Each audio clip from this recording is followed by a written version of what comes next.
alergi ini itu merupakan atau alergi obat, dia merupakan suatu respon, ya, respon yang dimediasi secara imunologis.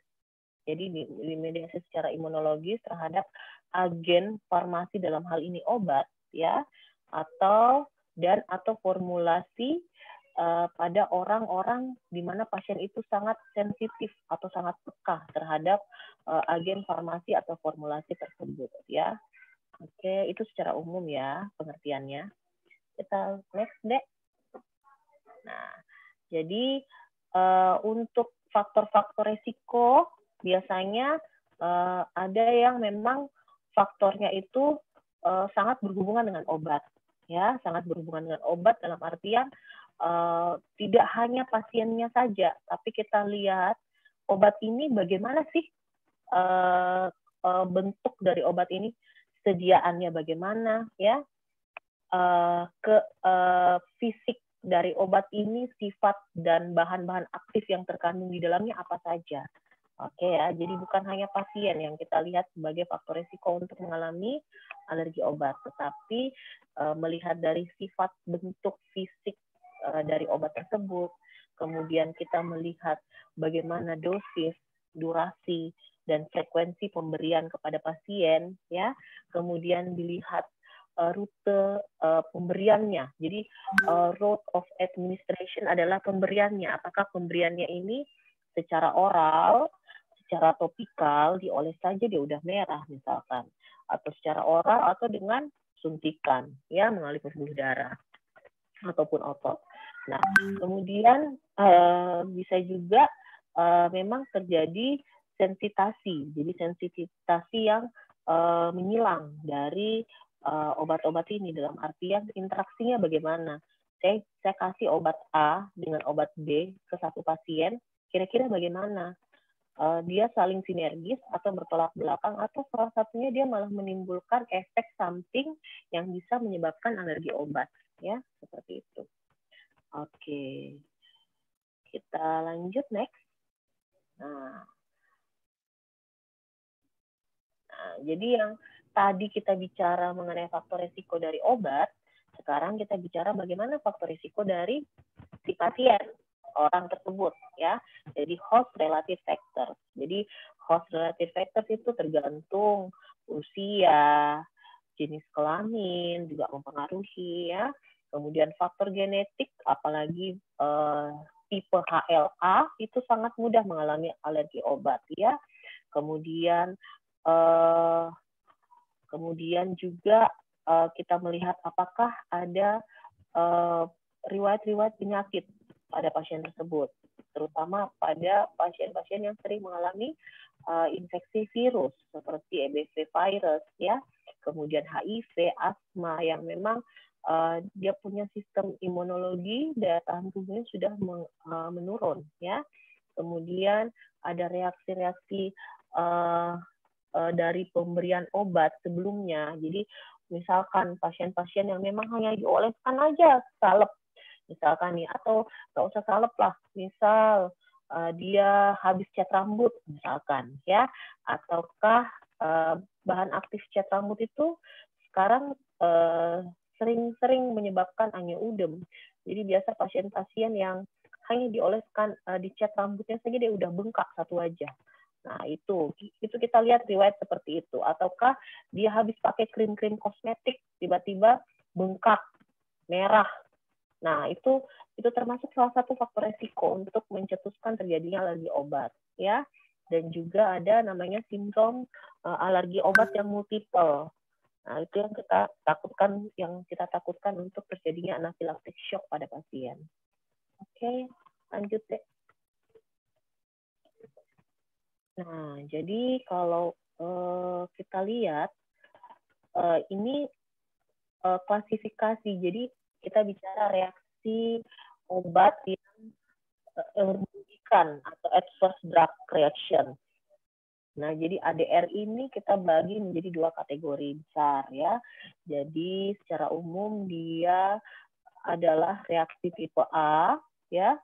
Tipe A itu dia merupakan lebih sering terjadi ya biasanya 80% kasus reaksi tipe A lebih sering.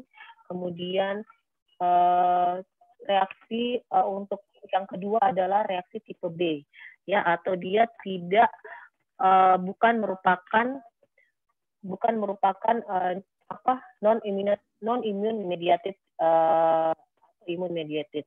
Kalau dia tipe A misalkan seperti efek samping dari obat, interaksi obat, ya, itu biasanya termasuk dari tipe A.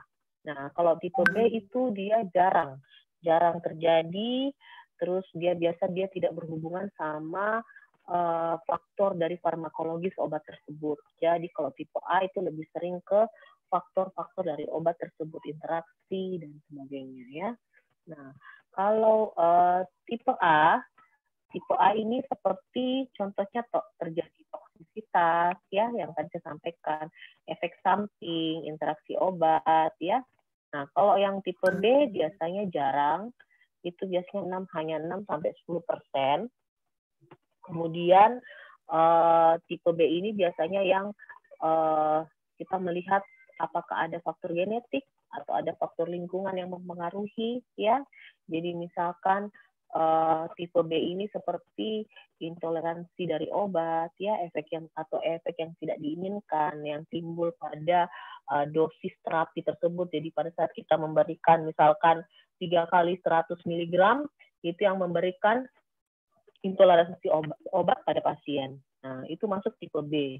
Kemudian reaksi idiosinkrasi itu yang merupakan reaksi yang tidak spesifik, ya, yang tidak bisa kita ketahui dan tidak bisa kita jelaskan dengan reaksi farmakologis obat, ya, atau reaksi dan juga reaksi kayak hipersensitivitas. Nah, termasuk ini tipe 1, tipe 2, tipe 3, dan tipe 4. Itu masuk dalam klasifikasi adverse drug reaction yang tipe B, ya. Lanjut. Nah, ini saya minta maaf karena gambarnya kabur sekali, ya. Jadi untuk kita lihat saja pada hipersensitivitas, reaksi hipersensitivitas tipe 1 ini, yang sangat berperan di sini adalah sel mas, ya. Jadi sel mas di sini dia penting sebagai dalam reaksi hipersensitivitas. Jadi dia karena dia dikatakan IgA mediated, ya. Jadi dia itu reaksi hipersensitivitas yang dimediasi oleh IgA, ya. Jadi sel mas ini dia melalui reseptor IgA, ya, yang di sini ada namanya FcRI.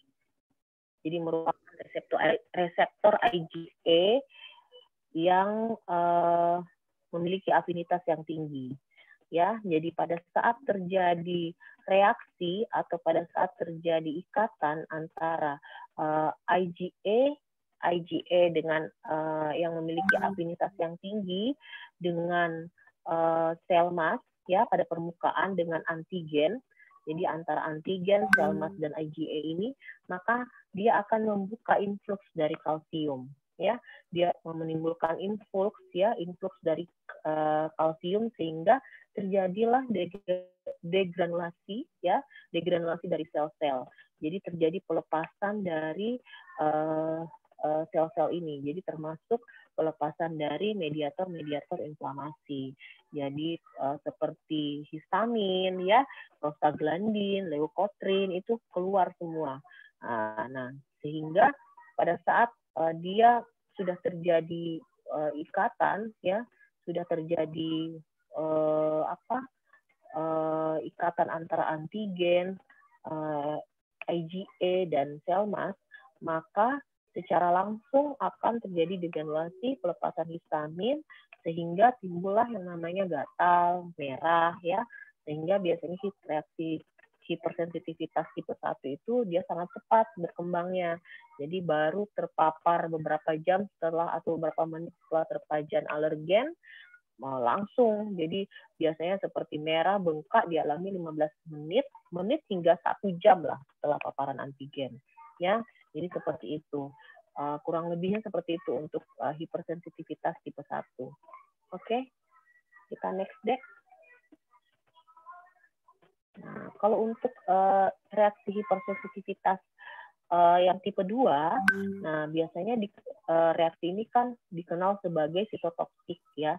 Jadi reaksi sitotoksik yang mengaitkan atau dia mengikutkan antibodi. Jadi antibodi ini dimediasi oleh IgM atau IgG ya. Dan akan dia secara langsung berikatan dengan antigen pada permukaan sel.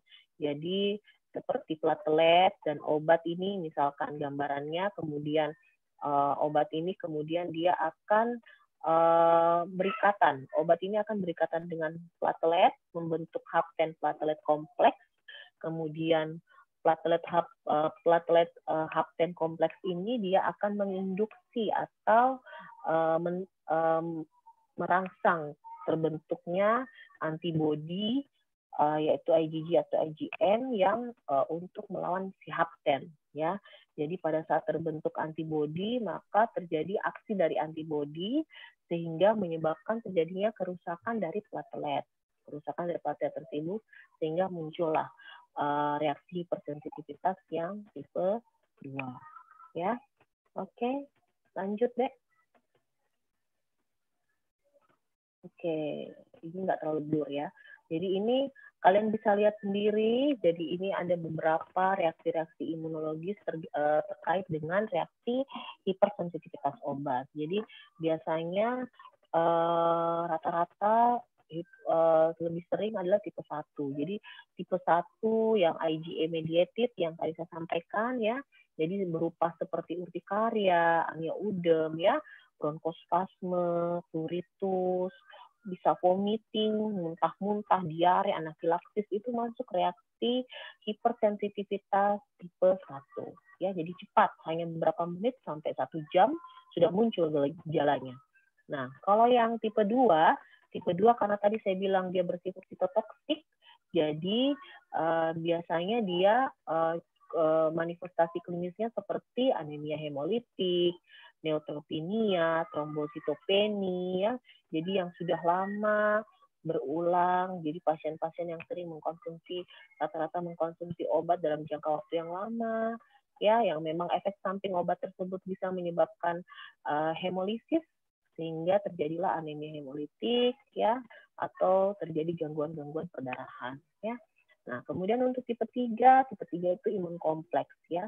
Jadi imun kompleks dia terjadi hampir sama dengan tipe 2, jadi terjadi deposisi antara obat maupun antibodi kompleks ya, sehingga terjadi aktivasi dari komplement dan terjadilah inflamasi. Nah, ini kalau yang ini biasanya dia itu manifestasi klinisnya seperti demam, rash itu kemerahan seluruh badan ya, kemudian bisa juga termasuk urtikaria ya, kemudian vaskulitis. Nah, ini juga cukup lama, jadi berminggu-minggu. Jadi 1 hingga 3 minggu lah setelah exposure dari obat tersebut. Nah, kalau tipe 4 itu dia delayed atau cell mediated. Jadi dia MHC ini dia mempresentasikan molekul obat ya ke T-sel ya dengan sitokin dan sehingga menyebabkan terjadinya pelepasan mediator inflamasi. Jadi seperti dermatitis kontak alergi ya, ataukah kemerahan yang berbentuk atau bersifat makulopapuler yang disebabkan oleh obat. Nah, biasanya itu kurang lebih 2 hingga 7 hari setelah exposure dari obat tersebut. Ya, oke, next. Nah, ini blur juga. Nah, jadi yang ini saya cuma memperlihatkan biasanya obat-obat apa sih yang sering menyebabkan alergi. Jadi misalkan biasanya lebih sering adalah jenis antibiotik. Jadi kalau reaksi 1 itu seperti penisilin, ya, kemudian Reaksi tipe 2 itu seperti penisilin, sulfonamid, ya, quinidin, isoniazid. Kemudian untuk reaksi tipe 3 seperti rituximab, infliximab, immunoglobulin. Dan yang keempat biasanya allopurinol, ya, atau obat-obat antikonvulsan, dan juga sulfamethoxazole. Jadi obat-obat ini yang kemungkinan besar sering menyebabkan reaksi hipersensitivitas pada pasien. Oke, next. Nah, jadi kalau kalian lihat gambarnya, gambar paling atas itu sebelah kiri itu angiouden, ya, dia merupakan reaksi hipersensitivitas tipe 1. Kemudian yang sebelah kanannya itu, kanan atas itu adalah purpura atau PTQ, ya, dia masuk reaksi hipersensitivitas tipe 2. Yang ketiga adalah itu bawah kanan itu adalah vaskulitis. Jadi ini gambaran merupakan reaksi hipersensitivitas tipe 3. Yang paling ujung kanan bawah ini adalah Stevens-Johnson syndrome, ya, atau SJS 10. Jadi Stevens-Johnson syndrome kombinasi dengan toxic epidermal necrolysis, ya. Jadi melepuh badannya, satu badan melepuh. Nah, ini masuk dalam kategori reaksi hipersensitivitas tipe 4, ya. Jadi kurang lebih gambarannya seperti inilah alergi obat. Oke, next, Dek. Nah, jadi kalau bagaimana sih cara kita untuk menetapkan diagnosis dari pasien-pasien yang mengalami alergi obat adalah sebenarnya yang harus kita tekankan di sini adalah anamnesis. Anamnesis yang benar-benar harus detail, harus bukan anamnesis yang hanya semata-mata ibu demam, ibu merahnya kapan, gatalnya kapan, sejak kapan. Tidak seperti itu. Yang harus kita gali secara rinci adalah riwayat. Riwayat bagaimana gejala itu muncul, ya, dan juga bagaimana hubungan kalau memang pasien itu ada riwayat mengkonsumsi obat, itu yang perlu kita sangat gali mulai dari munculnya gejala tersebut sampai dia penggunaan atau penghentian obat tersebut. Jadi mulai ditanya digunakan obatnya kapan, berapa kali, dosisnya berapa banyak, jenis obatnya apa saja, ya, digunakannya untuk apa, kemudian ini digunakan terus-menerus atau berhenti, kapan dihentikan obatnya, ya. Jadi betul-betul riwayat mengkonsumsi obat itu sangat penting ditanyakan, digali sampai terperinci. Tidak hanya semerta-merta kalian hanya menanyakan, Ibu bengkak merah badannya sejak kapan?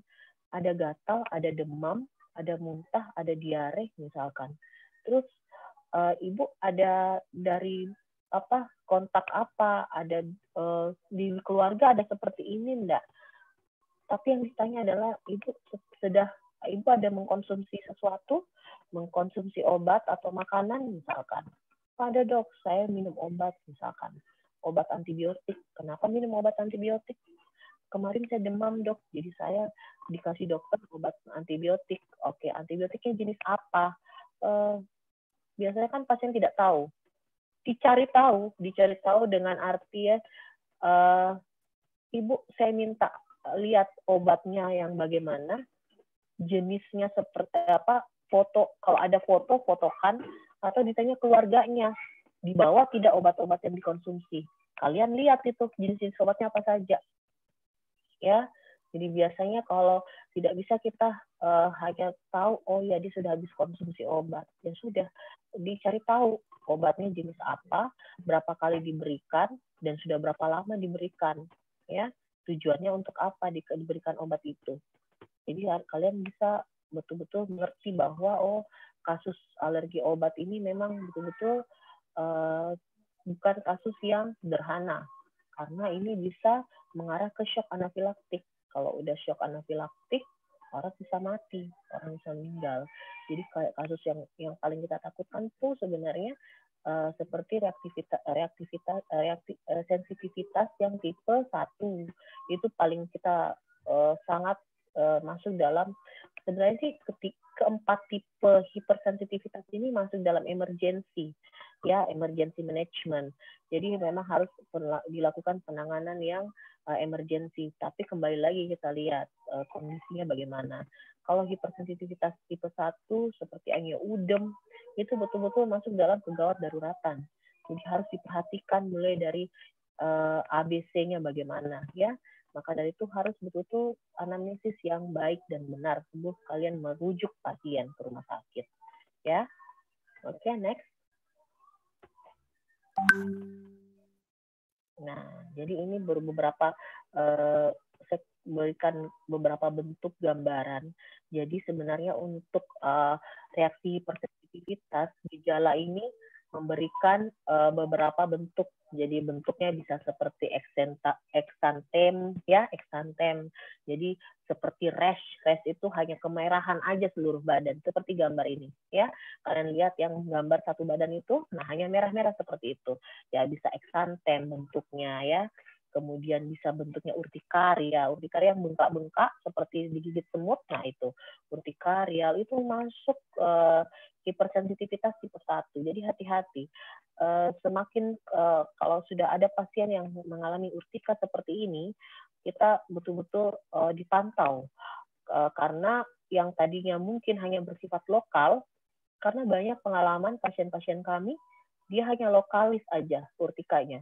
Di tangan, di lengan, misalkan tiba-tiba matanya yang bengkak, tiba-tiba bibirnya yang bengkak, terus suatu saat di saat daya tahan tubuhnya menurun, tidak bisa lagi mentolerir antigen yang masuk, sehingga dia jadinya seluruh badan urtika.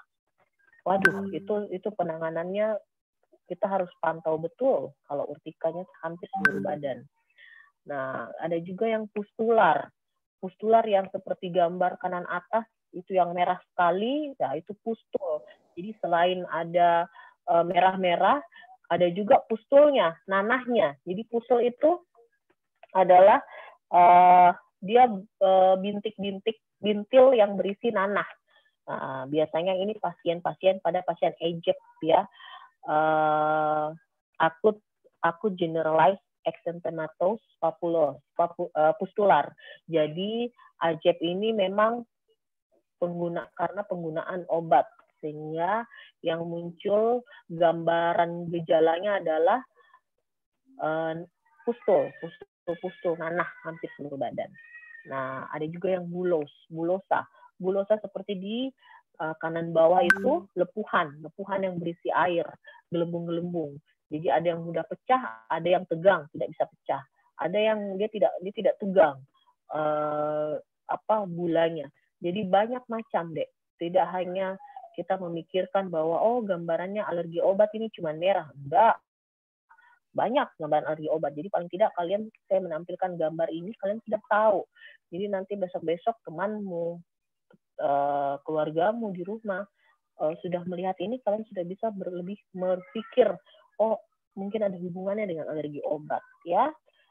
Oke, kita next.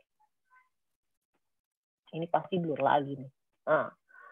Nah, kalau yang ini, yang saya tampilkan ini adalah sebenarnya berbagai macam yang sudah di berbagai macam bentuk reaksi alergi obat yang dengan berbagai macam penyakit disertai dengan gejala-gejalanya. Nanti minta tolong Asdin ingatkan saya, nanti saya kirim gambarnya deh, ya.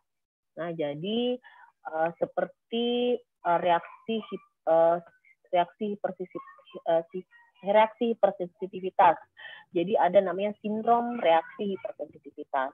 Biasanya ada demam, biasa tidak ada demam, atau bisa karena ada AJEP yang tadi saya sampaikan yang pustular, ya. Kemudian ada drug induced lupus, banyak. Oke, next. Nanti saya kirim ininya deh, gambarnya. Iya, Oke, kita percepat aja. Next, Dek. Nah, kalau yang ini kalian bisa baca sendiri. Jadi untuk pemeriksaannya bisa kita lakukan pemeriksaan yang berhubungan dengan IgA, ya, jadi diperiksa IgA-nya. Kemudian seperti yang saya sampaikan bisa skin prick test, ya, untuk tahu apa IgA-nya bagaimana. Kemudian bisa kita lakukan pemeriksaan bisa kita lakukan pemeriksaan radioimmunoassay atau radio alergoabsorben, ya. Oke, itu aja. Nah, ini untuk melihat pemeriksaan apa saja yang bisa kita lakukan. Jadi untuk lebih spesifik mengetahui level IgA-nya. Nah, oke, next. Nah, yang tadi saya sampaikan bisa dilakukan skin prick test atau intradermal test, ya. Oke, next. Nah, untuk pengobatannya di sini, nah yang tadi yang saya sampaikan kalau pengobatan kulitnya ringan, hanya lokal saja yang kena, ya kita berikan saja antihistamin, ya, obat gatal. Tapi kalau yang serius, ya kita bisa tetap memantau, melakukan manajemen airway, breathing, dan circulation, ya, ditambah dengan obat-obat ini. Dan juga tetap kita memberikan cairan, ya, kalau memang dia reaksinya serius. Oke, lanjut. Nah, yang tadi kan mengenai untuk reaksi yang IgA mediated, ini yang non IgA mediated. Jadi non IgA mediated yang seperti TEN, SSJ, ya. Kalau memang dia masih ringan, kita berikan antihistamin. Tapi kalau TEN-nya sudah hampir seluruh badan, seluruh tubuh, tetap kita berikan pengobatan sistemik intravena immunoglobulin. Ya, oke, next. Tinggal 2 slide lagi. Nah, jadi biasa untuk next. Nah, jadi biasa untuk pencegahan, yang kita lakukan pencegahan adalah kita tetap memberikan edukasi ke pasien dan keluarga pasien, ya. Keluarga pasien mengenai, dia harus tahu mengenai nama generik obat tersebut, ya. Dan dia harus tahu obat-obat apa yang membuat alergi pada dirinya, ya. Jadi kita harus berikan edukasi kepada pasien dan keluarga pasien, bukan pasiennya saja. Oke, ya. Next. Untuk prognosis,